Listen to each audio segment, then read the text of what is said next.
Assalamualaikum warahmatullahi wabarakatuh. Perkenalkan, nama saya Putri Recantri Anggraini. Saya berasal dari kelas D3A tingkat 1. Di sini saya akan memberikan beberapa pendapat saya terhadap beberapa berita yang ada di Indonesia. Baiklah, langsung saja ke berita yang pertama, yaitu berita tentang pemberian tunjangan sebesar 50 juta rupiah kepada DPR. Pemberian tunjangan sebesar 50 juta kepada DPR dianggap tidak sesuai dengan sila kelima Pancasila, yaitu keadilan sosial bagi seluruh rakyat Indonesia. Sila kelima menekankan pentingnya keadilan dalam distribusi kekayaan dan kesejahteraan untuk rakyat Indonesia. Jika tunjangan yang besar diberikan kepada anggota DPR, sementara masih banyak rakyat yang mengalami kesulitan ekonomi atau tidak mendapat akses terhadap pelayanan dasar, hal ini dapat dianggap tidak adil dan tidak sejalan dengan prinsip keadilan sosial, yaitu sila kelima Pancasila. Selanjutnya ke berita yang kedua, yaitu ribuan narapidana yang mendapatkan remisi dan pembebasan langsung yang korupsi. Ribuan narapidana yang mendapatkan remisi dan pembebasan tahanan dapat dianggap tidak sesuai dengan sila kedua Pancasila, yaitu kemanusiaan yang adil dan beradab. Sila ini menekankan pentingnya memperlakukan setiap individu secara manusiawi dan adil, serta menghormati nilai-nilai kemanusiaan. Jika remisi dan pembebasan diberikan tanpa mempertimbangkan aspek keadilan bagi korban atau tanpa melalui proses evaluasi yang tepat, hal tersebut dapat dianggap tidak mencerminkan prinsip keadilan dan beradab bagi semua pihak yang terlibat, termasuk korban kejahatan dan masyarakat luas. Berita yang ketiga yaitu respon Presiden kita atau Jokowi kepada bencana El Nino.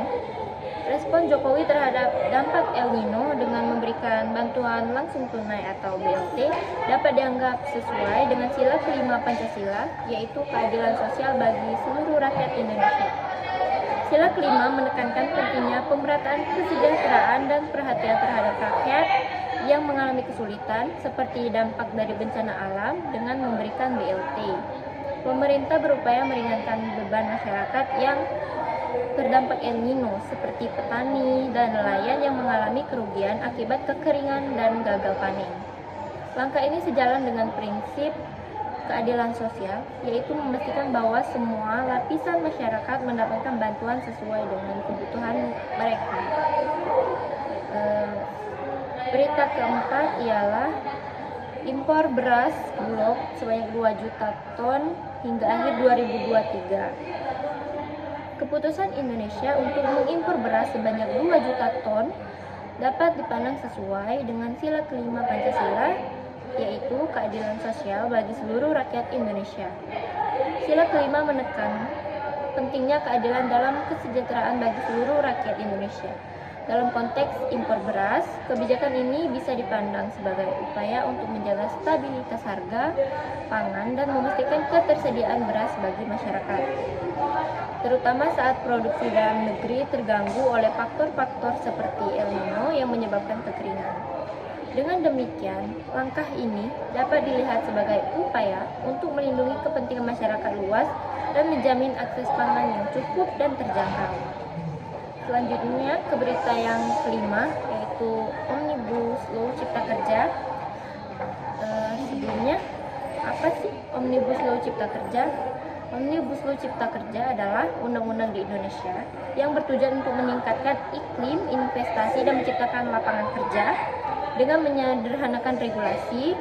Disahkan pada tahun 2020, undang-undang ini mencakup berbagai sektor termasuk ketenagakerjaan, investasi, lingkungan, dan perizinan perusahaan. Undang-undang ini mendapatkan respon beragam. Dari satu sisi, pemerintah berargumen bahwa regulasi ini penting untuk menarik investasi, meningkatkan pertumbuhan ekonomi, dan mengurangi pengangguran. Namun, di sisi lain, Omnibus Law menghadapi kritikan dari serikat pekerja, aktivis lingkungan, dan masyarakat sipil yang khawatir tentang potensi pengurangan hak-hak pekerja dan dampak negatif terhadap lingkungan. Adapun dari perspektif Pancasila, yaitu sila kedua kemanusiaan yang adil. Sila kedua, kemanusiaan yang adil dan beradab. Kritik utama terhadap Omnibus Law adalah potensi pengurangan hak-hak pekerja seperti pesangon dan jaminan kerja. Hal ini bisa dianggap kurang sesuai dengan prinsip kemanusiaan yang adil jika hak pekerja tidak dilindungi secara memadai. Yang kedua, sila kelima, yaitu keadilan sosial bagi seluruh rakyat Indonesia. Jika undang-undang ini menciptakan lapangan kerja dan meningkatkan kesejahteraan ekonomi secara merata, maka sesuai dengan sila kelima.